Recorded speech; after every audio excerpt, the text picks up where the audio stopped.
கலங்காதே ராசா, காலம் வரட்டும், அடுத்த வருஷம் சிஎஸ்கேக்கு கப்பு வரட்டும். சிஎஸ்கே இப்படி பார்க்கறதுக்கு ரொம்ப கஷ்டமா இருக்கு. நம்ம ஒரு சைட்ல பேட்டிங் நல்லா இருந்தா போலிங் நல்லா இருக்க மாட்டேங்குது. ஆனா பஞ்சாப் பக்காவா பிளான் போட்டு சிஎஸ்கே தோக்கடிச்சிட்டாங்க.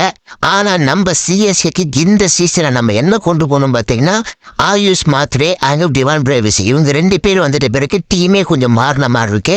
அதுக்கப்புறம் இந்த மேட்ச்ல நம்ம சாம் கரன் ஒரு கம்பேக் கொடுத்தாரு. இவரும் கொஞ்சம் நல்ல அடிஷனா இருக்காரு. அதுக்கப்புறம் போலிங்ல நம்ம கம்போஜி, அதுக்கப்புறம் கலீல் அகமது, நூர் அகமதுலாம் இருக்காங்க.